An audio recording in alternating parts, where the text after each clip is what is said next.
Calculation series का day 24 आज हम लोग देखेंगे। एज आई ऑलरेडी सेड कि जो हमारा आफ्टर 15 डेज जो भी कैलकुलेशन सीरीज के लेक्चर्स हैं वो बेसिक बच्चे नहीं समझ पाएंगे, उनको थोड़ा दिक्कत होगा। जिनका मैथ्स वीक है, जिनको ऐसा लगता है कि उन्हें मैथ्स आता नहीं है, बिल्कुल समझ में नहीं आता, वो मैथ्स बहुत वीक है, तो उन्हें थोड़ा समझने में परेशानी होगा। लेकिन जो भी एक बार सिलेबस पढ़ लिया है, जिसके भी अगर मैं बताऊं तो 50 मार्क्स में से 25, 30, 35 या फिर 40 भी आता है, उन लोगों के लिए काफ़ी बेनिफिशियल रहेगा। इवन मैं बोलता हूँ आपके 50 आउट ऑफ 50 भी आते हैं ना, तो आप पढ़ के देखो, फिर आपको खुद पता चलेगा कितना बेनिफिशियल है। मैं अगर अपने मुंह से बोलूँ कि ये बेनिफिशियल है, वो बेनिफिशियल है, तो मज़ा नहीं आता भाई। मुझे मज़ा तब आता है ना कि जब आप पढ़ो और पढ़ के कमेंट करके जाओ कि सर आज कुछ सीखा, आज वाला अगर अप्लाई करूँगा तो मेरे स्कोर बढ़ेंगे। जैसे कि मैंने रिवीजन सीरीज पढ़ाया था, उसके पढ़ने के बाद प्री में काफ़ी लोगों के 50 आउट ऑफ 50 आए थे, 47.5, 47.5, 48 ऐसे स्कोर आए थे। और काफ़ी सारे मैं टेलीग्राम, इंस्टाग्राम और यूट्यूब कमेंट रिसीव किया था, जिन्होंने ऐसे सिर्फ क्रेडिट दे देते कि मैंने revision series TCS most repeated series को किया था। उसी तरीके से मैं चाहता हूँ कि कैलकुलेशन आप बढ़िया से पढ़ो, अच्छे से पढ़ो। 24 डेज हो गए हैं और 6 डेज में और 6 लेक्चर मैं डिलीवर कर दूंगा। अल्टरनेट डेज पे मैं लेक्चर दे रहा हूँ, एक दिन 20 लगा के। 10 बजे सुबह में आती है, जिसको नहीं पता है बता दूँ, 10 AM पर सुबह में अल्टरनेट डेज पर हमारी क्लासेस आती हैं। कभी भी मैं एक दिन गैप लेकर ही क्लासेस दिया हूँ, क्योंकि कंटेंट पे मैं बहुत मेहनत से काम करता हूँ। जो पढ़ रहे होंगे उन्हें पता होगा। और आज का क्लास है कॉन्सेप्ट ऑफ रेशियो, काटाकुटी। ये काटाकुटी मैं बोला करता था क्लासेस के दौरान कि ये काटाकुटी मचा दो, काटाकुटी मचा दो। तो एक स्टूडेंट है जिनका सिलेक्शन हो गया है, अभी इनकम टैक्स इंस्पेक्टर मुंबई में पोस्टेड है। उन्होंने एक लाइन लिखा था मेरे लिए कि बन जा मेरी मासूक मैं दिल चीर के दिखा दूंगा, बन जा मेरी मासूक मैं दिल चीर के दिखा दूंगा, पर तुम तो हो SSC, मैं काटाकुटी मचा दूंगा। तो आज हम लोग इस क्लास में काटाकुटी सीखेंगे। अगर आपके अच्छा स्कोर आता होगा तो आप और ज़्यादा बेनिफिशियल आपके लिए होगा। और कोई भी अगर आपके दोस्त है, भाई है, बहन है, जो बेसिक से तैयारी करना चाहते हैं बिल्कुल, तो उन्हें पेड कोर्स के लिए, कंप्लीट कोर्स के लिए इस नंबर पे व्हाट्सएप करने बोल सकते हैं। एक चीज़ और, हाँ मैं बता दूँ, यहाँ पे 2 मिनट आपका टाइम लूँगा। अगर किसी का सिलेबस पढ़ा हुआ है, स्पीड नहीं बढ़ रहा है, स्कोर नहीं आ रहा है, टाइम मैनेज नहीं हो पाता है, मॉक टेस्ट में एग्जाम टाइम नर्वस होने लगता है, सिली मिस्टेक बहुत ज़्यादा होने लगती है, वो अटेम्प्ट नहीं कर पाता है क्वेश्चंस का, उसका पढ़ा हुआ है पूरा सिलेबस, नोट्स बना हुआ है, फिर भी ये सब प्रॉब्लम आ रहा है, तो ये कोर्स उन लोगों के लिए ही है, अरिथमेटिक स्पीड बूस्टर। इसमें कंप्लीट अरिथमेटिक में पढ़ाऊंगा। इसमें कैसे इन्हीं सब चीज़ों पे फोकस रहूँगा कि आपको आपका स्पीड कैसे इंक्रीज किया जाए, आपको टाइम कैसे मैनेज करना है, आपको क्वेश्चंस को स्किप कैसे करना है, आपको क्वेश्चंस को अप्रोच कैसे करना है, आपको किस पर्टिकुलर पॉइंट को देख के सॉल्व करना है। जैसा कि मैं कैलकुलेशन सीरीज में सिखा रहा हूँ, मेरा सिखाने का अप्रोच बहुत क्लियर होता है कि अगर गिवन क्वेश्चन जो कि बोर्ड पर है, आपके सामने एग्जाम हॉल में कंप्यूटर स्क्रीन पर होगा, तो क्या आप इसे सॉल्व कर पाओगे with in time, without pressure, without nervousness? अगर हाँ आपका जवाब है तो आपको जीवन में किसी का कोर्स की जरूरत नहीं है। अगर लगता है नहीं सर मैं नर्वस हो जाता हूँ, मुझे प्रॉब्लम होती है, तो आप आओ, इसमें प्रैक्टिस करना, अप्रोच करना, यही सब चीज़ें मैं सिखाऊंगा। और बहुत ज़्यादा कॉस्टली भी नहीं है, अभी मात्र 501 रुपये फी है। और ज़्यादा डिटेल में जानकारी चाहिए तो मैं लिंक दे दिया हूँ, कॉमेंट में भी पिन कर दूंगा और डिस्क्रिप्शन में, आप उस पर क्लिक करोगे तो एक और 5-6 मिनट की वीडियो मिल जाएगी जिसमें डिटेल्स है। और स्टार्ट हो रहा है 15 नवंबर, डेट नहीं लिखा है, हाँ लिखा है 15 नवंबर से आपको स्टार्ट होगा। अगर आपको कोई भी जानकारी चाहिए तो जो पीछे वाला नंबर था ना 8269698914 पर, उस पर क्लिक करना, इस पर आप व्हाट्सएप करना। और अभी चुपचाप ये पहले लेक्चर देखो, ऐसा नहीं कि मैं कोर्स लेना है अभी पहले मैं जाके दबा दूँ, पहले देख लूँ क्या, नहीं, पहले पढ़ लो फिर जाके ये सब चीज़ें जानकारी लेना। अगर लगे हेल्पफुल है, दूसरे किसी को हेल्प हो सकता है, तो उसे अपने लाइब्रेरी में, अपने घर में, अपने पड़ोस में शेयर कर सकते हो, लेकिन अभी पढ़ लो, उसके बाद ये सब चीज़ें जानकारी देखना। हम लोग रेशियो काटाकुटी मेथड सीखेंगे। रेशियो काटाकुटी मेथड का यूज कहाँ कहाँ करना है, कुछ यूजेज मैं दिखाऊंगा, कुछ और क्लासेस में हम लोग देखते जाएंगे। आज मैं 15 क्वेश्चन लेकर आया हूँ। बोला है कि वेयर टू यूज रेशियो काटाकुटी मेथड। पहला, जब भी आपका आंसर परसेंटेज में पूछे और रेशियो में पूछे, जैसे आखिरी में पूछता है ना, find the what percent of something is what percent, what is the ratio between C and D, what is the ratio between milk and water, what is the ratio between average of A and average of school B, ऐसे पूछता है सवाल। पढ़े हो, कभी भी पढ़े हो? अगर आपका बिल्कुल नहीं पढ़ा हुआ है भाई, बिल्कुल ही बेसिक वीक है, तो मत पढ़ो, इस क्लास को बंद करके चले जाओ। अगर आप पढ़े हो कहीं से भी, आपका सिलेबस कंप्लीट है, तो आपको बहुत हेल्प करेगा, बहुत ज्यादा हेल्प करेगा।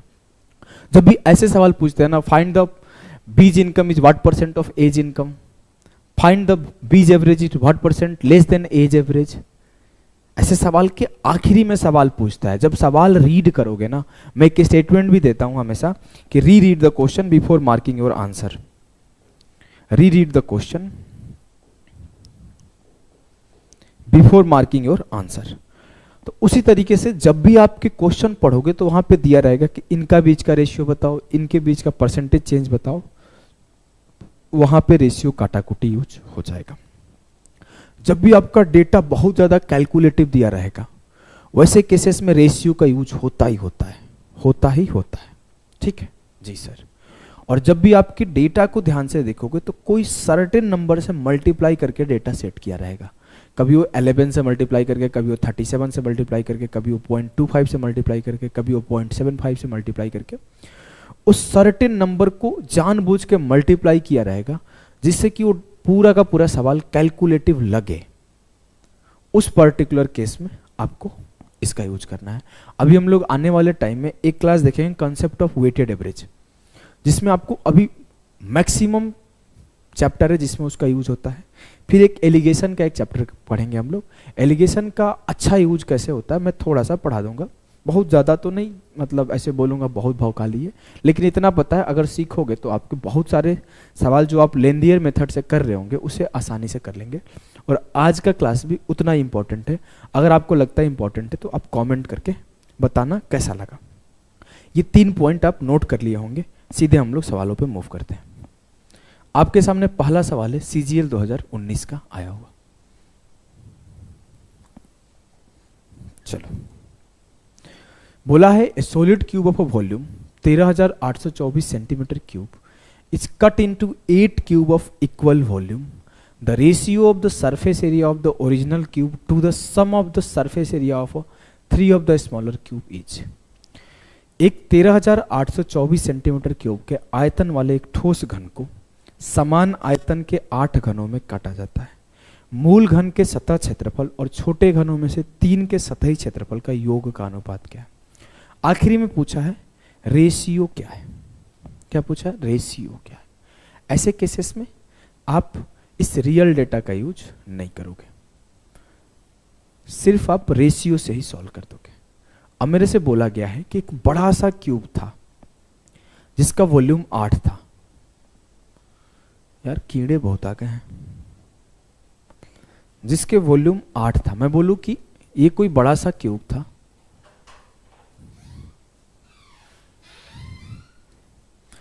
इसमें से 8 क्यूब काटा गया, 8 क्यूब काटा गया, 8 इक्वल वॉल्यूम का काटा गया। समझना आप। तो अगर मैं बोल दूं जो काटा गया है क्यूब उसका वॉल्यूम एक क्यूब का 1 यूनिट है, तो 1 1 1 1 1 टोटल 8 क्यूब काटे गए होंगे। टोटल 8 क्यूब मान लो ऐसे काट लिए गए, वो जैसे भी काटे गए 8 ही क्यूब काटे गए हैं। मान लो यहां से कैसे काट लिया गया, एक क्यूब ऐसे काट लिया गया। अब जैसे जैसे काटा गया 8 में फोटो नहीं बना पा रहा हूं, छोटे छोटे 8 क्यूब इसमें से निकाल लिए गए। इतना आप समझ लो, ऐसे ऐसे छोटे छोटे 8 क्यूब निकाल लिए गए। क्लियर जी सर।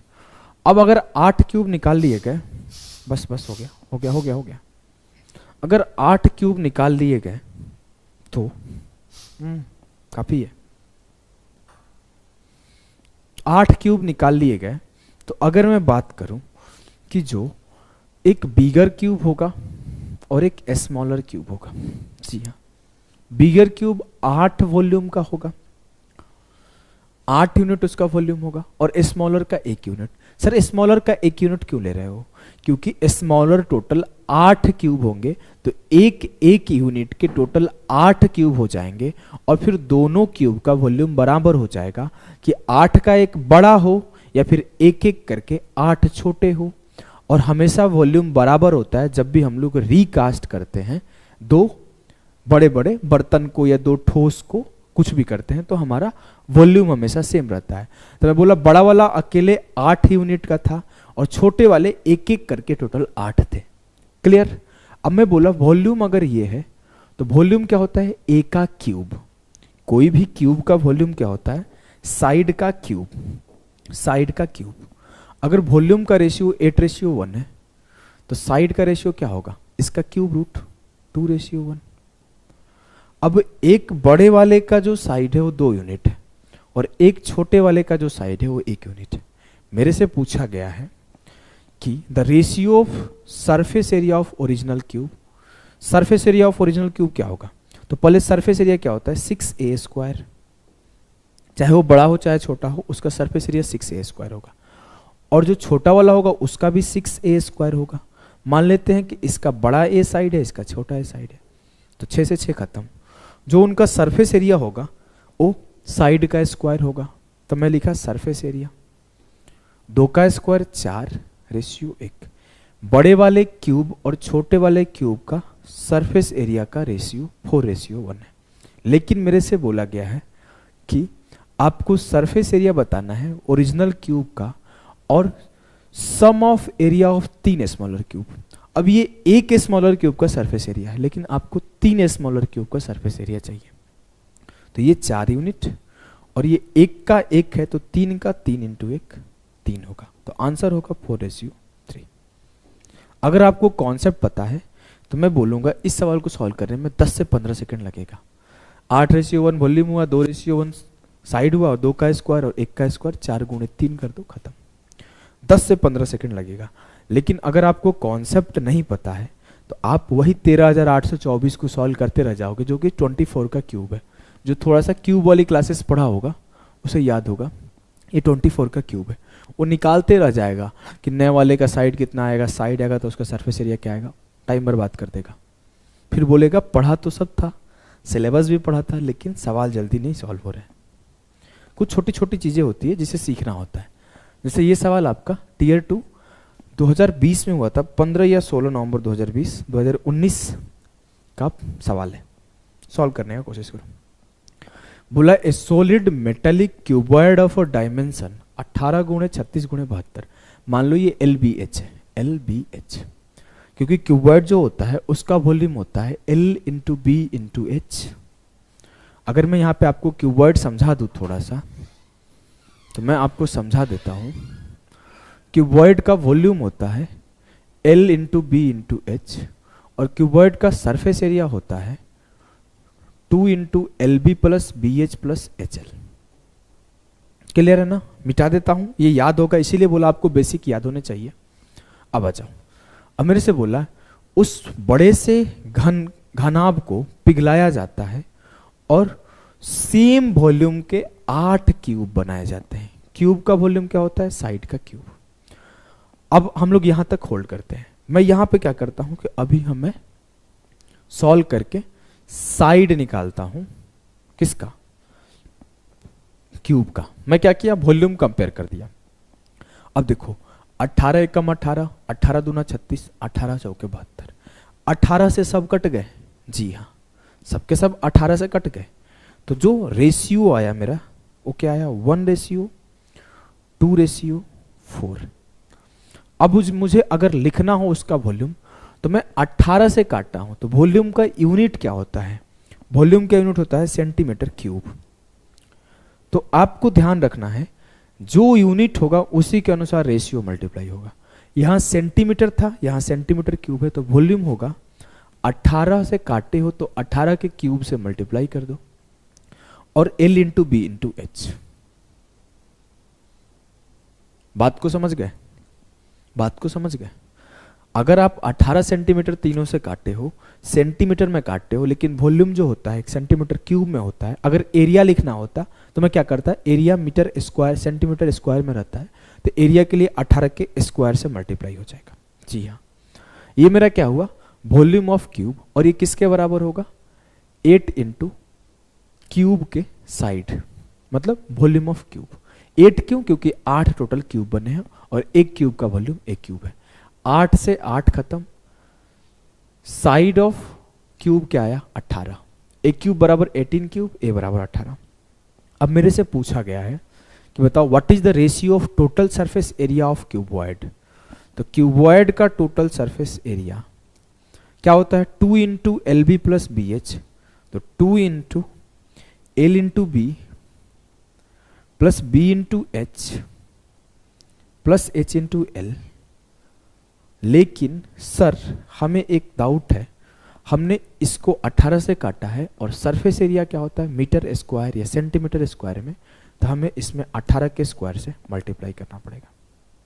जी हाँ।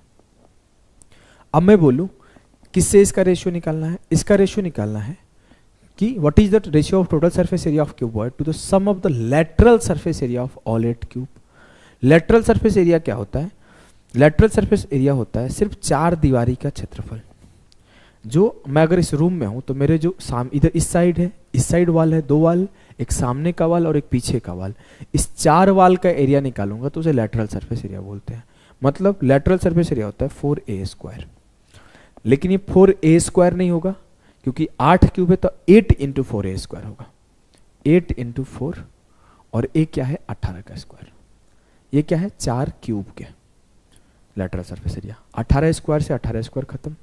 2 8 10 4 14 दूना 28, रेशियो 8 चौके 32, काट दिया 4 7 28, 4 8 32। क्लियर है? जी सर, एकदम क्लियर है। कोई भी दिक्कत? नो सर, किसी भी तरीके का दिक्कत नहीं है। नेक्स्ट सवाल को देखो। नेक्स्ट सवाल आपके शायद ये सीजीएल का आया हुआ सवाल है, पेपर के ही आए हुए सवाल है। मैं कोई भी एक्स्ट्रा ऑर्डिनरी जानबूझ के डेटा सेट करके खुद से नहीं लाया हूं। ऐसा नहीं कि मैं आके शो ऑफ कर रहा हूं। एक डेटा मैं खुद से बना दिया 3.056789 और एक डेटा फिर से सेट किया, मैं बोला देखो इसमें कॉन्सेप्ट यूज हो रहा है। वो कोई बड़ी चीज नहीं है। आपको पढ़ाए हुए कॉन्सेप्ट अगर एग्जाम के सवालों में अप्लाई होते हैं तो ही ज्यादा बेनिफिशियल है। तो सारे के सारे पेपर के सवाल है, सर्च करके आप चेक कर सकते हो। बोला in a circle A B is the diameter and C D is a chord, AB and CD produced to meet at a point P outside the circle, PD बराबर 15.3 and CD बराबर 11.9 and AP बराबर 30.6 centimetre, then the radius of circle is। एक वृत्त AB, एक वृत्त में AB व्यास है, CD एक जीवा है, कुछ भी है, AB और CD वृत्त के बाहर एक बिंदु P पर मिलते हैं। PD 15.3, CD 11.9 और AP 30.6। मैं जब डेटा पढ़ रहा था, जब ये सवाल पढ़ रहा था, मुझे कुछ पॉइंट नोटिस हुआ क्या? हाँ सर, ये भी 17 का मल्टीपल है, ये भी 17 का मल्टीपल है, और इसे चेक किया 17 कम 17, हाँ ये भी 17 का मल्टीपल है। मतलब इस डेटा को जानबूझ के कैलकुलेटिव बनाया गया है 17 से मल्टीप्लाई करके। और इसमें कोई शक वाली बात नहीं है कि 99% चांस है कि जो आंसर है वो भी 17 का ही मल्टीपल है, और एक ही ऑप्शन 17 का मल्टीपल है। तो कई चांसेस में जो कॉन्सेप्ट ऑफ डिविजिबिलिटी है यहां पे यूज हो जाएगा और खत्म, 1 सेकेंड में। पेपर का सवाल है, 17 का मल्टीपल चेक करना था। सवाल पढ़ते टाइम जैसे नोटिस गया 153, 119, 17 का मल्टीपल एक ही है, टिक करो, खिसक जाओ। समझ गए? आ जाओ फिर भी सॉल्व करते हैं। बोला कि ए बी डायमीटर है, मैं एक सर्कल फॉर्म किया। यार जब मैं छोटा था ना, मतलब 5-6 में, मैं एकदम ऐसे परफेक्ट सर्कल बनाता था, ऐसे करके हाथ, एक मैडम की बिटिया को इंप्रेस करने के चक्कर में, लेकिन नो बेनिफिट, कोई फायदा नहीं हुआ, जीवन वैसा ही रहा। बाद में लेकिन ऐसा हुआ कि सर्कल टेढ़ा हो रहा है लेकिन मैडम इंप्रेस्ड। आ जाओ। AB and CD produce to meet at a point P। अब मैं AB को और CD को प्रोड्यूस किया, प्रोड्यूस कर दिया, इस पॉइंट पे मैं बोला P पे मिल गए, but I am not impressed. अब क्या करोगे? अब क्या करोगे? PD बराबर 15.3 गिवन है, जी सर, और CD बराबर 11.9 गिवन है, और आपके PA का वैल्यू 30.6 गिवन है। अब आपको मैं क्या सिखा रहा था?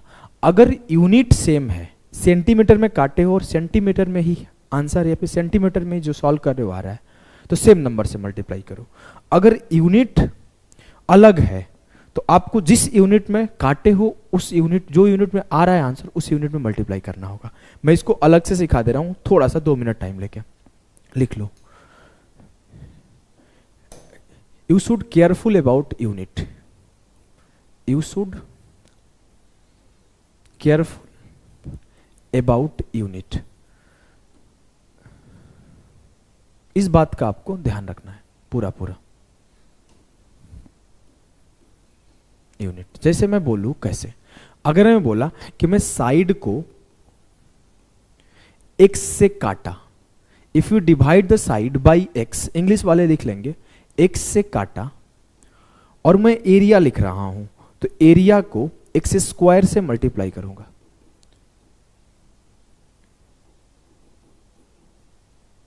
अगर मैं क्यूब लिख रहा हूं तो क्यूब को x क्यूब से मल्टीप्लाई करूंगा। और ऐसे मैं बोल दूं कि मैं किसी नंबर को, किसी डेटा को काटा जो कि सेंटीमीटर में है, जो कि मान लो मीटर में है, जो कि मान लो केजी में है, जो कि मान लो रुपीज में है, जो कि मान लो कोई भी रेशियो में है, कोई भी यूनिट में। अगर सेम यूनिट में आंसर है, सेम यूनिट में आंसर है, तो आपको ध्यान देना है जिससे काटोगे, जिससे काटोगे उससे मल्टीप्लाई होगा आंसर में, और जिससे मल्टीप्लाई करोगे उससे डिवाइड होगा आंसर में। चलो मैं अभी सवाल करके दिखाऊंगा तो समझ जाओगे मैं क्या सिखाना चाहता हूं।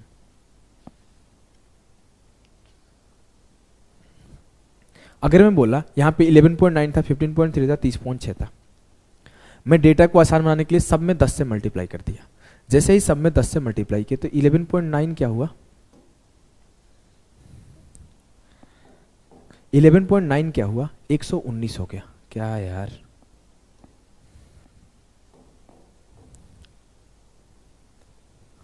नहीं जाएगा ये।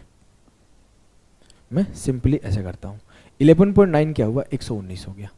और मैं बोलूं अगर कि 153 में, ये 153 में क्या हुआ, 15.3 मेरा जो हो गया, ये मान लो कि 153 हो गया।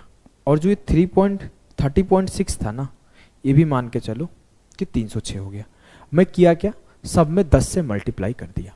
जैसे ही सब में 10 पे मल्टीप्लाई किया तो जो मेरा आने वाला आंसर होगा उसे 10 से डिवाइड कर दूंगा। अगला लाइन, अब मैं क्या किया, सबको 17 से काट लिया। 17 7 119, 17 9 153, 17 एकम 17, 17 8 36 है। सबको 17 से काटा तो जो अपकमिंग आंसर होगा उसे 17 से मल्टीप्लाई कर लूंगा। बस इतना ध्यान रखना। आ जाओ करते हैं। आपको सेकेंड थ्योरम पता है ना, अगर ये P है, ये B है, A है और B है, ये C है और ये D है, तो सेकेंड थ्योरम होता है PA इंटू PB बराबर PC इंटू PD। लेकिन यहां पे बोल दिया है कि AB is a diameter, AB is a diameter, तो ये आपका 2R है। मैं मान लेता हूं P से B X है। तो कैसे सॉल्व करोगे, बहुत सिंपल है sir. 9 into 9 plus 7 PD into PC, 9 into 9 plus 7 और x इंटू कंप्लीट P है। 16 9 144 को 18 से काटा, 8 बार में चला गया। x बराबर जैसे ही 8 आया तो मेरा ये वैल्यू 8 हो गया। यहां से यहां तक 18 से 8 गया, 10 हो गया। मेरे से पूछा है वृत्त की त्रिज्या ज्ञात करो, मतलब वृत्त की त्रिज्या क्या होगी, तो पूरा डायमीटर है, वृत्त की त्रिज्या 5 होगी। तो मुझे 5 यूनिट की वैल्यू फाइंड आउट करना था। यहां 5 मल्टीप्लाई करो, काम खत्म, काम खत्म। क्लियर है जी सर, एकदम क्लियर है। 17 5 85 बटे 10 8.5।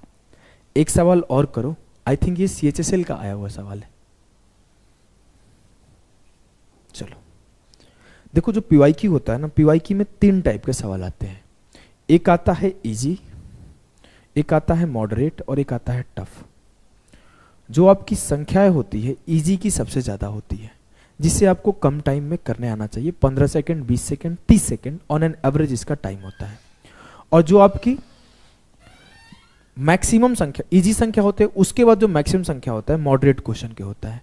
इसमें आपको 45 सेकंड 50 सेकंड तक देना होता है मैक्सिमम, इससे ज्यादा आप एफोर्ड नहीं कर सकते। अगर इससे ज़्यादा दे रहे हो तो आपका पेपर खराब होगा। और कुछ आते हैं टफ क्वेश्चन। टफ क्वेश्चन आप 1.5 से 2 मिनट दोगे पर क्वेश्चन, क्योंकि इसकी संख्याएं बहुत कम रहती है। 25 क्वेश्चन में से 2 क्वेश्चन 3 क्वेश्चन मैक्सिमम डिफिकल्ट रहता है। कोई सेट अगर बहुत ज़्यादा डिफिकल्ट बनाया गया है तो ही आपके वो 5 से 8 सवाल पूछता है, उसमें 5 से 7 सवाल डाल देता है डिफिकल्ट। तो आपको ना जब पढ़ना है तो पढ़ते टाइम सबसे ज़्यादा ध्यान इस मॉडरेट पर देना है, इस इजी को फास्ट करने पर देना है। टफ आपके खुद ब खुद बन जाएंगे। अब जैसे इससे डिफिकल्ट सवाल है, ये सब सवाल हमेशा आप बना लोगे, एक बार सीख लोगे तो। अब एक बार आपको सीखने का देर है बस। जनरली मैं लेट नाइट क्लासेस लेता हूँ क्योंकि दिन में मेरे पेड बैचेस चलते हैं, टाइम नहीं मिलता है। तो दिन में मॉर्निंग में कंटेंट बनाता हूँ, एक दिन अल्टरनेट करके, और रात को क्लास लेता हूँ। इस वजह से कीड़े आ गए हैं आज, माफ़ करना आप लोग। इस सवाल को सॉल्व करना है। In a circle A B and D C are 2 chords. एक सर्कल में ए बी और डी सी 2 कॉर्ड्स है जिसको प्रोड्यूस किया गया और पी पॉइंट पर मिला। ए बी को प्रोड्यूस किया गया है और डी सी को प्रोड्यूस किया गया है। आपको ध्यान रखना है कि ऐसा नहीं जल्दीबाजी में सी डी को प्रोड्यूस कर दिए, पूरा सवाल गलत हो जाएगा। 2 बार पेपर में फिगर बनाना पड़ेगा, नर्वस होने लगोगे। जैसे आपको यहाँ पे बोला गया A B and D C को प्रोड्यूस किया गया, ये नहीं कि जल्दीबाजी में ए बी सी डी लिखने का हैबिट है, मैं तो ए बी सी डी लिख दूंगा, हो गया काम। सोचो कि मेरा आंसर क्यों नहीं आ रहा है, क्योंकि जब वो बोलेगा पी सी 2.8 है और बोलेगा कि पी डी जो है आपको नहीं गिवन है, और बोलेगा पी सी 2.8 है, पी बी आपके 3.15 है, और आपको बोला है कि पी बी 3.15 और ए बी 3.85। अब जब गलती से आप PC 2.8 डिनोट कर दोगे, अगर C को यहाँ और D को यहाँ रख दोगे तो आपके आंसर नहीं आएंगे और आप परेशान हो जाओगे। तो हमेशा फोकस के साथ सवालों को पढ़ो। कभी कभी मैं ही खड़ा होता हूँ बोर्ड पे, एरर कर देता हूँ, लेकिन आपको मैं सलाह इसीलिए देता हूँ, आपको फोकस अपना बहुत ज़्यादा क्लियर रखना है क्वेश्चंस पढ़ते टाइम। अब मैं अगर इसको सॉल्व करूँ तो पहला काम क्या करूँगा, मैं इतने बड़े डेसिमल को सॉल्व करने का ट्राई नहीं करूँगा। बन जाएगा, बहुत ज़्यादा डिफिकल्ट नहीं है, डेसिमल से भी 3 3 6 1 7 हो रहा है इजीली। लेकिन फिर भी मैं डरावना डेसिमल है तो मैं इसे काटाकुटी लगाता हूँ। पहले मैं बोला सबको 100 से मल्टीप्लाई करो, जैसे ही सबको 100 से मल्टीप्लाई करूंगा अपकमिंग आंसर को 100 से डिवाइड कर दूंगा। अब ये क्या होगा, 280, ये 315, ये 385। अगर मैं ध्यान से देखो 5 से सब कट रहे हैं, हाँ, 7 से सब कट रहे हैं, हाँ, इट मीन्स वो 35 से कट रहे हैं। 35 से काटा, 35 8 है 280, 35 नामा 315, 35 से कम 35 और 35 से कम 35, 11 बार में गया। अब मेरा पी बी 9 है, ए बी 11 है, पी सी 8 है, फिर से सेकेंड फॉर्मूला लगा दो, P B into P A, तो 9 into 9 plus 11 20 equals to 8 into 8 plus x. मैं इसको एक्स कंसीडर कर लिया। काटा, 4 दूना 8, 4 पचे 20, 9 पचे 45/2 मतलब 22.5 आ जाएगा। 22.5 से 8 घटाऊंगा तो x का वैल्यू आ जाएगा 14.5। 14.5 और सबको 35 से काटे हो तो 35 से मल्टीप्लाई कर दो। टेबल पढ़ना है, टेबल पढ़ो, एक लाइन में आ जाएगा। 35 5 175, 17 बचा। 35 चौके 140 और 17 57, 15 बचा। 35 से कम 35 और 15 5075। एक डेसिमल यहाँ है, 2 नंबर नीचे है, तो डेसिमल यहाँ आ जाएगा टोटल 5.075 करेक्ट आंसर होगा। क्लियर? जी सर, एकदम क्लियर है। नेक्स्ट सवाल पे मूव करते हैं। नेक्स्ट सवाल आपके लिए मैं लेकर रखा हूँ, आपको इसको आंसर देना है कमेंट में।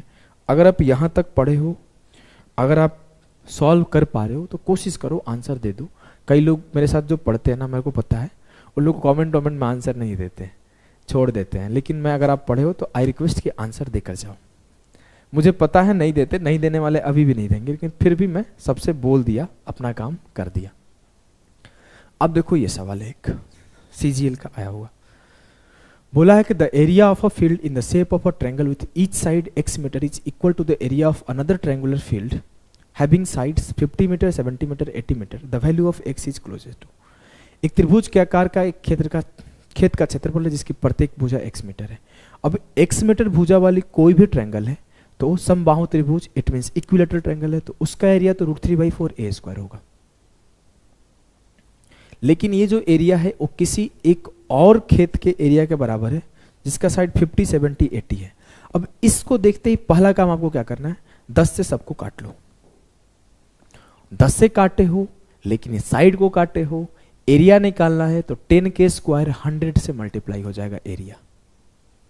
अब एरिया आपको पता है कैसे निकालते हैं, आपको हीरोन्स फॉर्मूला आता होगा। अगर ये ए है, ये बी है, ये सी है, तो हीरोन्स बोलता है S into S minus A into S minus B into S minus C, where S equals to A plus B plus C by 2। सबको पता है ये फॉर्मूला।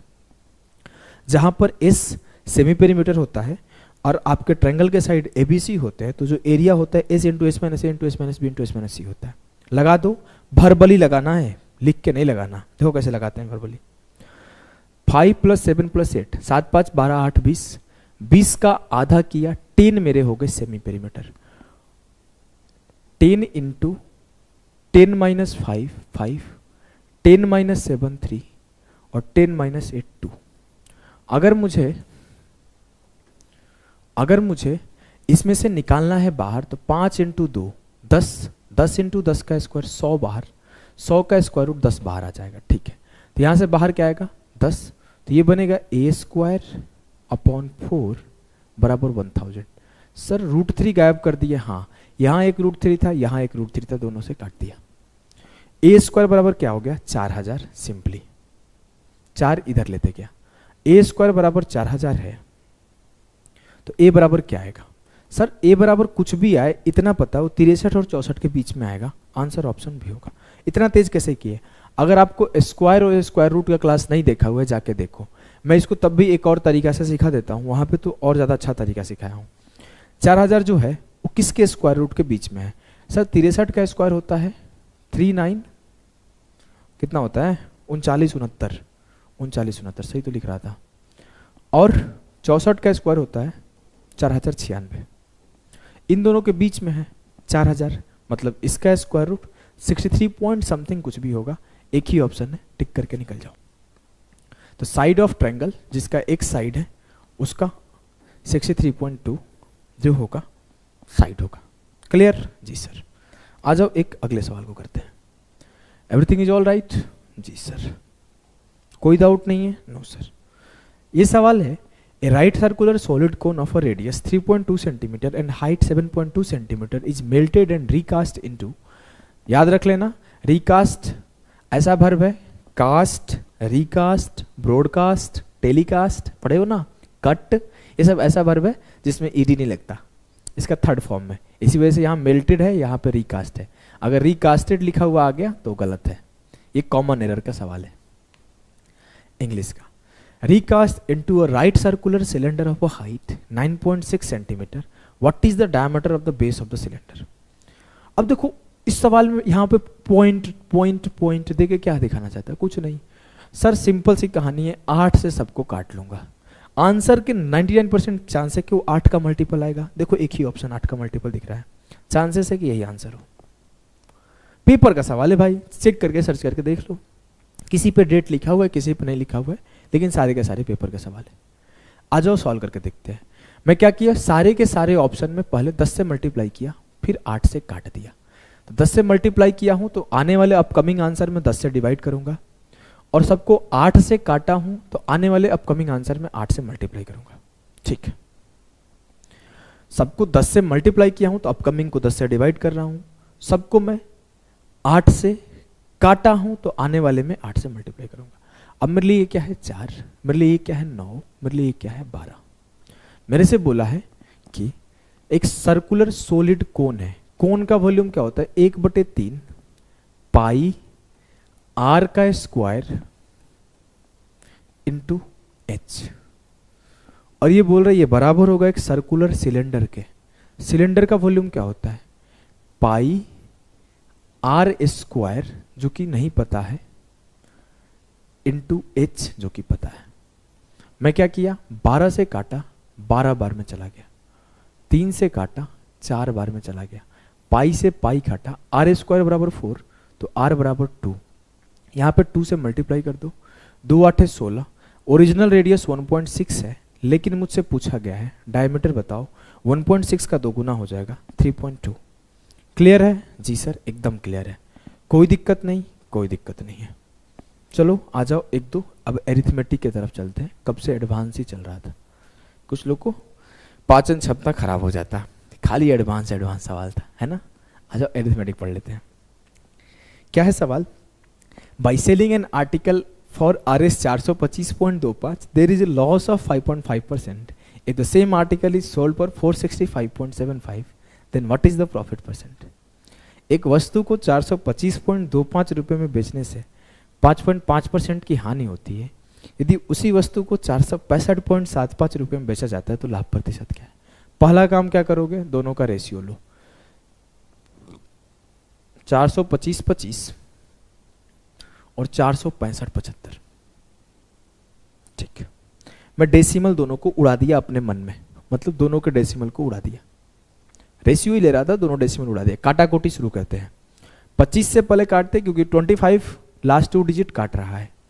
25 से कम 25, 25 साते 175, 25 से कम 25, 25 से कम 25, 25 आठे 200, कितना बच गया 15, 25 छक्के 150, 25 दिया 75।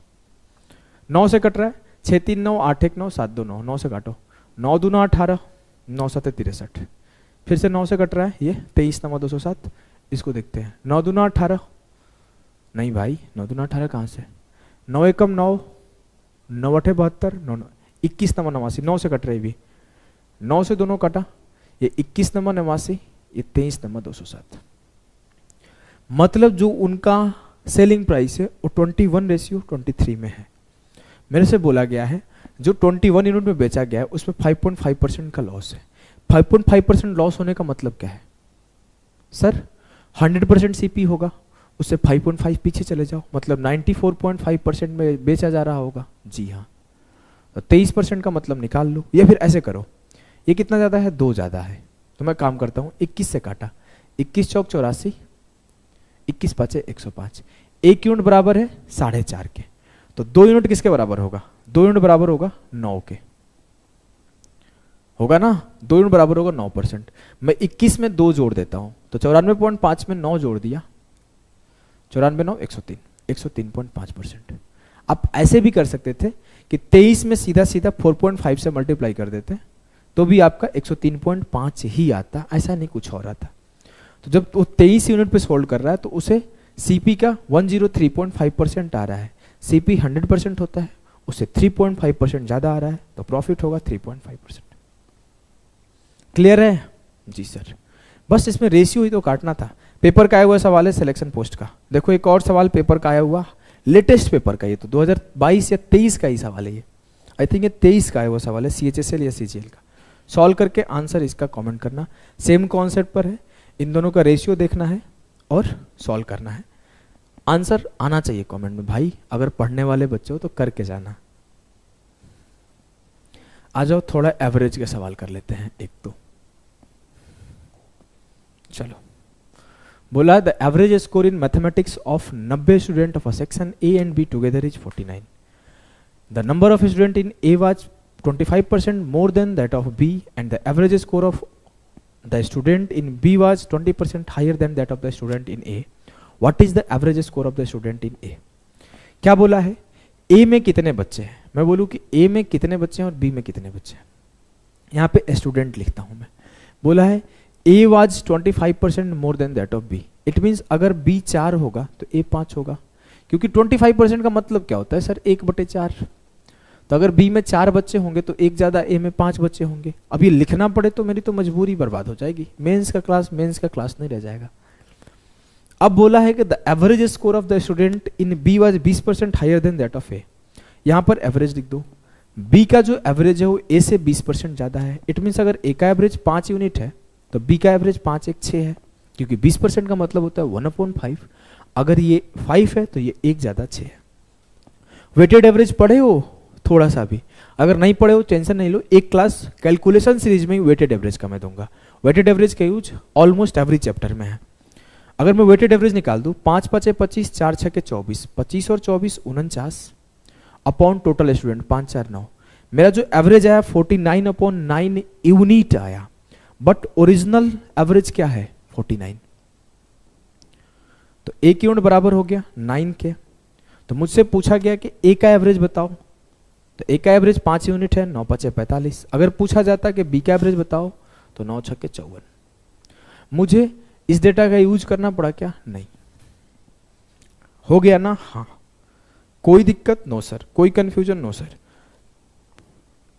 चलो एक सवाल और करते हैं, मेंस का सवाल है, करने का कोशिश करो। बोला है कि द एवरेज एज, पॉज करके सवाल ट्राई किया करो, फिर सॉल्यूशन देखो, सवाल ट्राई किया करो। The average age of 120 student in a group is 13.56 years. 35% of the number of student are girls and the rest are boys. 35% girls है, रेस्ट आर बॉयज है। अगर मैं गर्ल्स और बॉयज का रेशियो लिखूं तो क्या होगा? 35% अगर गर्ल्स है तो 65% बॉयज है, तो 35 रेशियो 65, 7 रेशियो 13 हो जाएगा। अगर मैं इसे 35% लिख दूं और इसे 65% लिख दूं तो परसेंट से परसेंट खत्म, 5 से काटा 13 बार में, 5 से काटा 7 बार में। क्लियर है? जी सर। ये क्या हो गया? स्टूडेंट का रेशियो। अब इनके एवरेज का रेशियो लिखते हैं। बोला if the ratio of the average age of boys and girls is 6:5। Boys का 6 यूनिट है और गर्ल्स का 5 यूनिट है। गलती नहीं करना है। यहां पर बोला है कि बॉयज एंड गर्ल्स, ये सिली मिस्टेक का एक बहुत ही प्यारा सा साइन है जिसे आप हमेशा के लिए जीवन में ध्यान दे सकते हो कि ऐसे केसेस में सिली मिस्टेक हो जाता है। इसे आप नोट डाउन कर लो कि वो ध्यान से पढ़ना है कि बॉयज एंड गर्ल्स का रेशियो है कि गर्ल्स एंड बॉयज का रेशियो। ऐसे केसेस में मिल्क एंड वाटर है कि वाटर एंड मिल्क है, रेडियस पूछा है कि डायमीटर पूछा है, छोटी छोटी बातें ध्यान देना होता है। अब मैं अगर इसका वेटेड एवरेज निकालूं, 7 5 35, 13 6 78, 78 और 35 कितना हुआ? 113। 113 अपॉन टोटल स्टूडेंट 7 13 20, ये मेरा एवरेज हुआ। लेकिन मेरा एवरेज तो वो गिवन है, क्या एवरेज है? 13.56। अगर मैं इस डेसिमल को हटाऊं तो नीचे 2 जीरो आ जाएगा, 20 5 100। अब देखो 113 से ये कटेगा, 113 से कटेगा तभी ये जाके ऐसे आंसर आएंगे प्यारे प्यारे। काट के देखते हैं, 113 एक कम 113, कितना बच गया? 23। 13 दूना 26, 23 बचेगा कि 22 बचेगा? 22 बचेगा। 13 दूना 26। एक यूनिट किसके बराबर आया? 12/5। मेरे से क्या पूछा गया है? What is the average age of the girls? Girls 5 unit है, एक यूनिट बराबर 12/5, तो 5 यूनिट बराबर 5 इंटू 12/5, 12 एवरेज आ गया गर्ल्स का। अगर बॉयज का पूछा जाता तो 12/5 इंटू 6, 72/5 बॉयज का एवरेज होता। क्लियर? जी सर। कोई दिक्कत नहीं? No sir. एक सवाल खुद से कर लोगे? जी सर। टीयर 2 का आया हुआ सवाल है, करने का कोशिश करना। आंसर कमेंट करके जाइयो, आंसर कमेंट करके जाना है सभी को। दिख रहा है ना सवाल? हाँ। चलो बढ़ते हैं, आ जाओ एक प्रॉफिट लॉस का और कर लेते हैं। वेटेड एवरेज का ही कॉन्सेप्ट था इसीलिए। बोला है merchant purchased 650 gram of wheat at 50 per kg, 250 gram of wheat at a profit of 24%, 200 gram at a loss of 24%। अब वो कहानी ये है कि 650 किलो खरीदा है गेहूं 50 रुपए के भाव से, जिसमें वो 250 किलोग्राम को 24% के प्रॉफिट पे बेचा है, खुद बोल रहा है। फिर 200 किलोग्राम को 24% के लॉस पर बेचा है, खुद बोला है। और 250 200 450 निकल गए, तो जो बचे हुए 200 है उसे वो कितने पर बेचे पता नहीं है, मान लो X% पर बेचे, जिससे कि अपने प्रारंभिक निवेश पर 20% लाभ प्राप्त हो, जिससे उसके पूरे 650 ग्राम पर 20% का प्रॉफिट हो। सवाल यही है? जी हाँ, सवाल तो यही बोल रहा है ना। इसको आप ऐसे भी लिख सकते थे 250 200, अगर आपको वेटेड एवरेज टाइप लिखना है तो कोई दिक्कत नहीं, वैसे भी लिख सकते हो। मतलब ऐसे अब मैं जैसे वेटेड एवरेज लिख रहा था 250 24%, 200 ऐसे -24%। बात वही है, अल्टीमेटली सबको मल्टीप्लाई करके जोड़ूंगा ही, और कुछ नहीं करूंगा। देखो पहला काम क्या करूंगा, इसका रेशियो काट लूंगा। इतना लेंदी डेटा हम नहीं करेंगे। सबको काटा, 0 0 0 0 सबका कट गया। जी हाँ, 5 से काटा, 5 5 25, 5 चौके 20, 5 चौके 20, 13 5 65। इस 5 पे 24% का प्रॉफिट है, मतलब 120% आ रहा होगा। इस 4 पे 24% लॉस है, मतलब 96% आ रहा होगा। इस 4 पे x% का प्रॉफिट है तो 4x% आ रहा होगा। और ओवरऑल 13 इंटू 20, 13 दूना 26, 260% आ रहा होगा। जी हाँ, अब आपको एक चीज का पता होना चाहिए कि इन तीनों का सम ऊपर वाले का बराबर होना चाहिए 260% का। तो 120 माइनस 96 प्लस 4x बराबर 260। 4x इक्वल्स टू हो जाएगा 260 माइनस 24, 236। तो x बराबर हो जाएगा 59। जो ये x% है उसे 59% प्रॉफिट पर बेचना पड़ेगा। जो 200 किलो बचे हुए हैं उसे 59% पर बेचना पड़ेगा। इट मीन्स कि 50 का खरीद के लाया है तो इस पे 59% का प्रॉफिट चाहिए। तो 50 प्लस 50 का 59% निकाल लो। अब कोई लोग इसमें भी दिमाग लगाओ, 50 का 59% निकालना है, बहुत डिफिकल्ट। क्यों बे? शिफ्टिंग ऑफ परसेंटेज पढ़ा है? नहीं पढ़ा है तो डेमो वीडियो जाके देख ले। अगर मेरे को 50 का 59% निकालना है तो मैं तो ये भी बोल सकता हूँ ना कि 59 का 50% निकाल दो। और 50% का मतलब क्या होता है? 1/2। तो ये मन में काम कर सकता था 59/2, और मल्टीप्लाई करता, 2 से डिवाइड करता, 29 दूना 58, 29.5 आ जाता। ये काम तो करना था। 50 और 29.5 79.5 पर केजी बेचेगा तो वो 20% का ओवरऑल प्रॉफिट कमाएगा। क्लियर है? जी सर। चलो आगे चलते हैं। अगला सवाल करने का कोशिश करो। सीपीयू 2020 का आया हुआ सवाल है। बोला है ABC started a business by investing 13,750, 16,250 and 18,750 respectively. If B's share in the profit earned by them is 5200, what is the total profit earned by them together?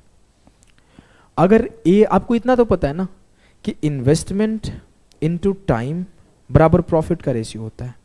जो इन्वेस्टमेंट का रेशियो हुआ और जो टाइम का रेशियो हुआ, अगर दोनों को मल्टीप्लाई कर दो तो प्रॉफिट का रेशियो आता है। यहाँ पर सबके सब 1 साल के लिए किए हैं तो टाइम का कोई इंपॉर्टेंस नहीं है। तो क्लियर सी बात है, जिस रेशियो में उनका इन्वेस्टमेंट होगा उसी रेशियो में प्रॉफिट होगा। ठीक है, अब मैं बोलूँ कि उतने बड़े बड़े नंबर की क्या जरूरत है, मैं सीधा उसका रेशियो देखूंगा, किस रेशियो में उनका इन्वेस्टमेंट है। काटा कोटी शुरू करते हैं, 0 से 0 खत्म।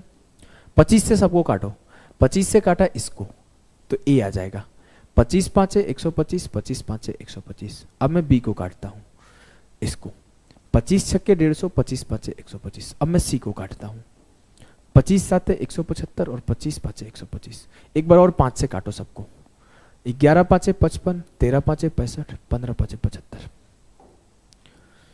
अगर मेरे से कोई पूछा कि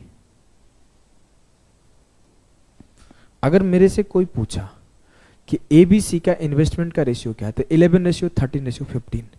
एबीसी का प्रॉफिट का रेशियो क्या आएगा तो 11:13:15। खत्म, एक लाइन में। ये सवाल मेरे शिफ्ट में था, शायद 24 नवंबर 2020 को पेपर हुआ था, जब मैं सेकेंड अटेम्प्ट सीपीयू दे रहा था। फर्स्ट अटेम्प्ट में भी पास था, छोड़ दिया था। सेकेंड अटेम्प्ट में पेपर दिया था, उस साल भी पास था। मैथ 50 आउट ऑफ 50 था मेरे पेपर में, तो मेरे को हंसी आता था ऐसे सवालों पे। पूछा क्या है, B's share in the profit is 5200, B का शेयर 5200 है, then what is the profit earn by together. अगर मैं बोलूँ कि टोटल, अगर बी का प्रॉफिट मुझे पता है, 13 यूनिट का वैल्यू पता है, मुझे टोटल प्रॉफिट पूछा है। टोटल प्रॉफिट कितना है, 13 11 24 15 39। 13 यूनिट का वैल्यू गिवन है, 39 यूनिट का वैल्यू पूछा है। अगर मैं इसका भी रेशियो काट लूँ तो 1 यूनिट का वैल्यू पता है, 3 यूनिट का वैल्यू पूछा है। 1 यूनिट बराबर है 5200, तो 3 यूनिट बराबर है 3 दूना 6, 3 5 15, 15,600। क्लियर है? जी सर एकदम क्लियर है। मजा आया? बहुत मजा आया। गर्दा गर्दा हो गया, धुआं धुआं हो गया। तो ये रहा आज का आखिरी सवाल, और मैं खुश होऊंगा जब आप इसे खुद से कर लेंगे, लेकिन मैं इसे करा दूंगा क्योंकि एक कॉन्सेप्ट का यूज है, बिना इसके आपसे होगा नहीं। बोला है कि ABC started a business by investing, ये आपको 2019 में आया था। Invested RS 1,37,500, 1,62,500, 1,87,500। अगर ध्यान से देखो पीछे वाला डेटा और ये वाला डेटा सेम है। जी हाँ, तो मैं रेशियो काटने का टाइम बचेगा, इसी वजह से यही डेटा रख लिया था। सोचा एक कॉन्सेप्ट सिखा जाऊंगा जाते जाते। मैं बोलूँ अगर ए बी सी का इन्वेस्टमेंट का रेशियो क्या है, तो आपको भी पीछे वाले ही देख के आए थे, 11:13:15 है, यही था ना भाई? एक बार मैं चेक कर लेता हूँ।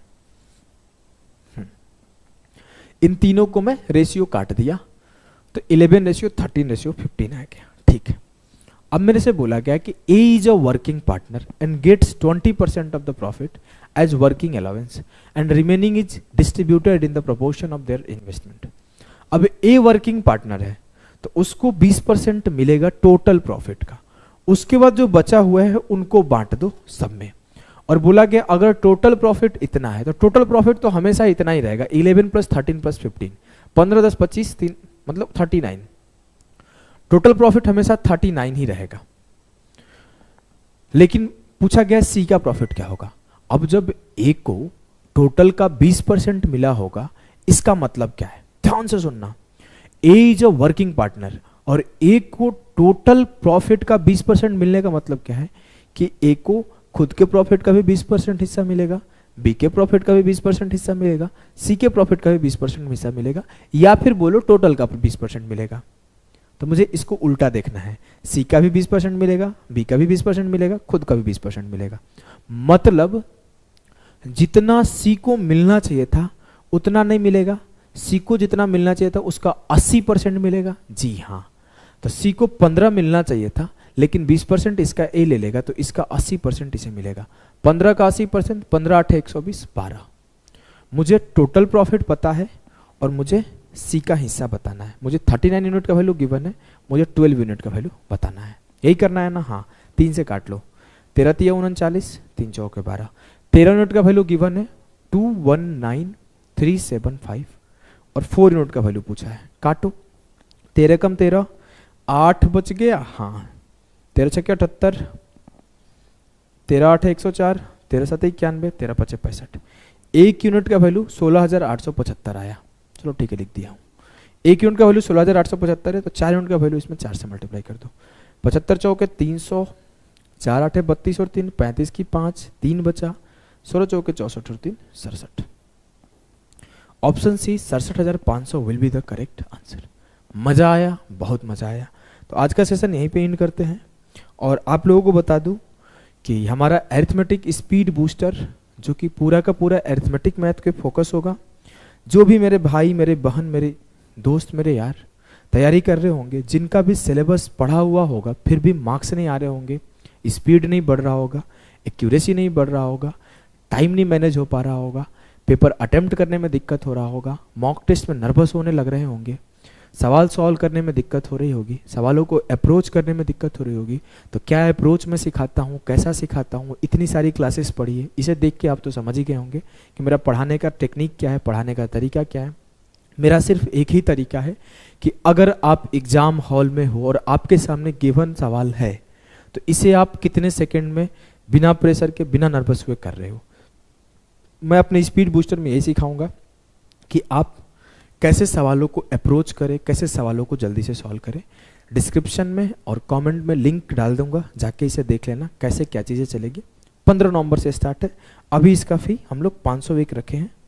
एज यूजुअल ज़्यादा हाई कॉस्ट नहीं रखे हैं, धीरे धीरे बच्चे ज़्यादा भीड़ होने लगता है तो मैं फ़ी हाई कर देता हूँ, क्योंकि ना जो लोग आते हैं वो लोग मेरे से पर्सनली कनेक्टेड रहते हैं, उनको मैं टेलीग्राम से रिप्लाई देता हूँ और अदर माध्यम से लाइक जूम वूम कभी कभी हम लोग अरेंज करते हैं। तो हमारा अभी आपके कमेंट में लिंक पिन होगा, वहाँ से जाके इनरोल कर सकते हैं। या फिर आपको कोई भी अगर दिक्कत है किसी भी तरीके का डिटेल्स को लेके तो आप इस गिवन नंबर पे मैसेज कर सकते हो। व्हाट्सएप मैसेज करोगे तो आपको रिप्लाई जरूर मिलेगा 48 आवर्स के अंदर में। ऐसा नहीं कि आप एक्सपेक्ट करो उसी टाइम रिप्लाई, कभी लेट हो जाता है तो आप चिंता नहीं करना, रिप्लाई आपको जरूर मिलेगा। तो ठीक है, मिलते हैं नेक्स्ट सेशन में, तब तक के लिए टाटा बाय बाय सभी को।